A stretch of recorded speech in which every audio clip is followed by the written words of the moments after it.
नमस्ते बच्चों। पिछली वीडियो में हमने प्रोटॉन की खोज के बारे में पढ़ लिया था। इलेक्ट्रॉन की खोज, प्रोटॉन की खोज के बारे में हम पढ़ चुके। छोटी कक्षाओं में आप पढ़ चुके हैं कि परमाणु के मूल कण या अवपरमाणविक कण तीन होते हैं: इलेक्ट्रॉन, प्रोटॉन और न्यूट्रॉन। इलेक्ट्रॉन और प्रोटॉन के बारे में हम पढ़ चुके हैं। अब अगला प्रश्न है न्यूट्रॉन के बारे में। न्यूट्रॉन की खोज किसने की और कैसे की? तो न्यूट्रॉन की खोज सन 1932 में चैडविक ने की थी। वैज्ञानिक का नाम है जेम्स चैडविक, इनका पूरा नाम था। कैसे की उसके बारे में आ रहा है। जब उन्होंने बेरिलियम एक तत्व है जिसका प्रतीक है Be, पर अल्फा कण, ये इसका सिंबल होता है, मैं आपको बना के बताती हूँ दोबारा। इस प्रकार से अल्फा बोलते हैं इसको। अल्फा कण पर का प्रहार किया तो प्रोटॉन से कुछ अधिक भार वाले उदासीन कण निकले। ध्यान दीजिए इन दो बातों पर। उनका भार प्रोटॉन से थोड़ा सा अधिक था और उन पर आवेश कोई नहीं था, उदासीन थे वो कण। उन्हें कहा गया न्यूट्रॉन। उदासीन को इंग्लिश में न्यूट्रल कहते हैं, तो इसलिए इसको न्यूट्रॉन कहा गया।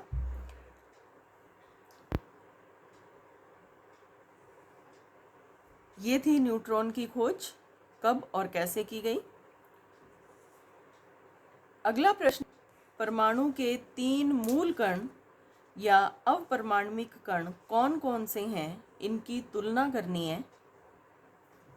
तीन मूल कण हैं प्रोटॉन, इलेक्ट्रॉन और न्यूट्रॉन, और इनकी तुलना आपकी बुक में सारणी दे रखी है, सारणी 2.1। मैं वहीं से समझा देती हूँ, आप भी वहीं से इसको उतार लेना। तो देखते हैं, देखिए इसे तुलना दे रखी है। इलेक्ट्रॉन, प्रोटॉन और न्यूट्रॉन। इलेक्ट्रॉन को E से शो किया जाता है, प्रोटॉन को P से शो किया जाता है और न्यूट्रॉन को N से शो किया जाता है। परमावेश, इलेक्ट्रॉन पर जो आवेश होता है वो होता है -1.602 गुणा 10⁻⁻19 कूलाम, और सेम आवेश प्रोटॉन पर रहता है, बस प्लस में होता है वो, और न्यूट्रॉन पर कोई आवेश नहीं होता। सापेक्ष आवेश, जब हम नॉर्मली बात करेंगे, आगे आगे हम पढ़ेंगे इसके बारे में, तो आवेश, इलेक्ट्रॉन के आवेश को -1 मानते हैं और प्रोटॉन के आवेश को +1 मानते हैं। ये इसकी एग्जैक्ट वैल्यू है और ये सापेक्ष आवेश कहलाता है। द्रव्यमान, इलेक्ट्रॉन का द्रव्यमान हम कर चुके हैं 9.1 गुणा 10⁻31 किलोग्राम। प्रोटॉन का द्रव्यमान काफ़ी ज़्यादा होता है, ये -31 है, देखिए यहाँ पर -27 है, तो काफ़ी बढ़ गया, 1.67 गुणा 10⁻27 किलोग्राम। और न्यूट्रॉन, प्रोटॉन और न्यूट्रॉन का इलेक्ट्रॉन लगभग बराबर होता है, थोड़ा सा ज़्यादा होता है, देखिए 1.672 और ये है 1.674 गुणा 10⁻27 किलोग्राम। उसके बाद इनके जो द्रव्यमान, सापेक्ष द्रव्यमान माने जाते हैं, इलेक्ट्रॉन का 0 माना जाता है और इन दोनों का 1-1 माना जाता है। तो आवेश और द्रव्यमान, जब हम नॉर्मल बात करते हैं तो इनके यही आवेश और द्रव्यमान को लगाते हैं। तो ये सारणी आपने इसमें करनी है। आप अपनी कॉपी पर करते समय इसको, जो ये आपके डिजिट्स दे रखे हैं, इनको कंप्लीट चाहे ना करें, दशमलव के बाद 3 तक आप कर लें, सफिशेंट है। और ये वाला कॉलम आप चाहें तो मत करना कॉपी पर, बस इतना आपको ये सारा करना है। ये आपका प्रश्न कंप्लीट हो जाएगा, इसका उत्तर।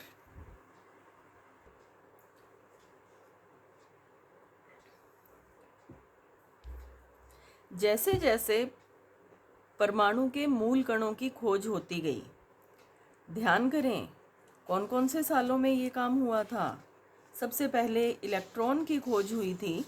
इलेक्ट्रॉन की खोज का साल था वो काफ़ी पहले, लगभग 1850 के आसपास एक्सपेरिमेंट हुए थे। मैंने आपको बताया भी था कि कितने साल का गैप रहा इलेक्ट्रॉन और प्रोटॉन के बीच में। तो ध्यान दें, 1850 में, ये लगभग साल हैं, हम एग्जैक्ट नहीं हमें ध्यान होता, तो 1850 के आसपास इलेक्ट्रॉन की खोज हुई। उसके बाद हमने प्रोटॉन की खोज के बारे में पढ़ा था। जो प्रोटॉन की खोज थी वो लगभग 1919 में हुई।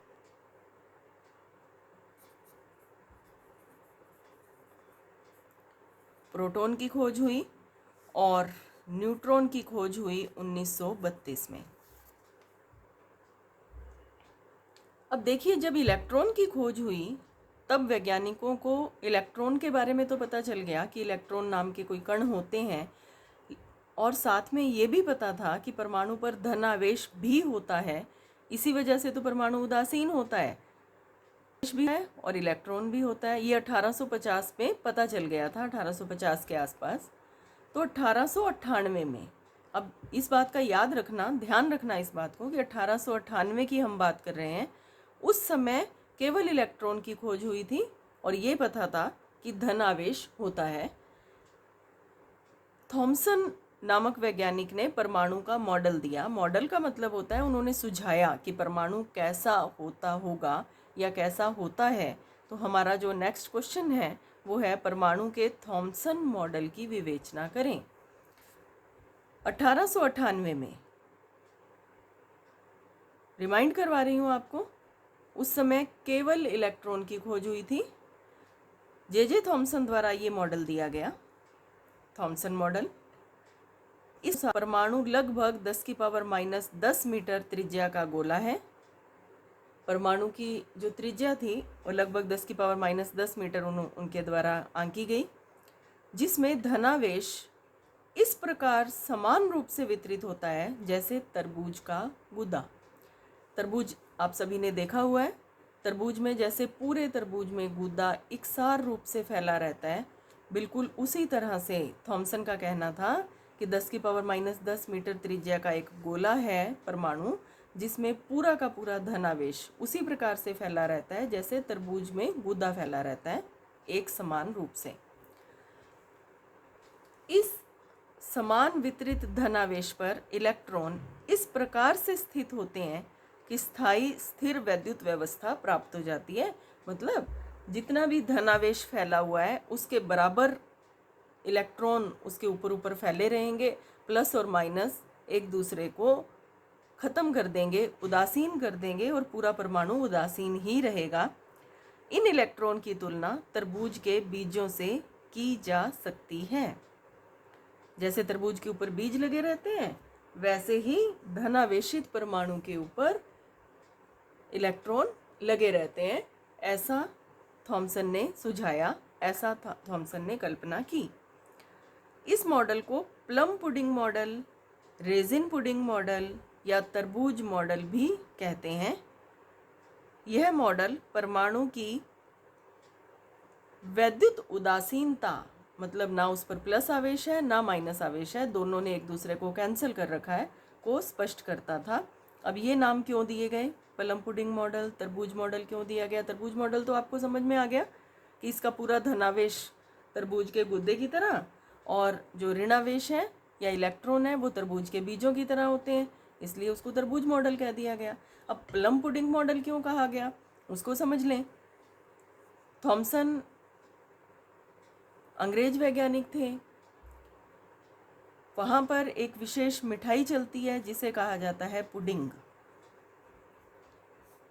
हमारे देश में बनने वाली खीर जैसी होती है ये। तो उसमें पुडिंग के अंदर एक फल होता है प्लम। उसे पुडिंग बनाने के बाद जगह जगह पर सजाने के लिए लगा दिया जाता है। जैसे हम खीर के अंदर किशमिश लगा देते हैं, डाल देते हैं, बिल्कुल उसी प्रकार से पुडिंग पर प्लम नामक फल लगाया जाता है उनके देश में। तो थॉमसन ने इससे उसकी तुलना कर दी कि जैसे कि पूरा धनावेश तो पुडिंग की तरह है और उसके ऊपर जो बीज हैं इलेक्ट्रॉन हैं वो प्लम की तरह लगे रहते हैं, तो इसको प्लम पुडिंग मॉडल भी कहते हैं। हमारे देश में हम इसको तरबूज से इसकी तुलना कर देते हैं। रेजिन पुडिंग मॉडल, रेजिन किसे कहा जाता है? रेजिन कहा जाता है किशमिश को। पुडिंग के ऊपर किशमिश लगा दी जाती है तो उसे रेजिन पुडिंग मॉडल बोल दिया जाता है। तुलना है, तुलना की गई है उनसे परमाणु की।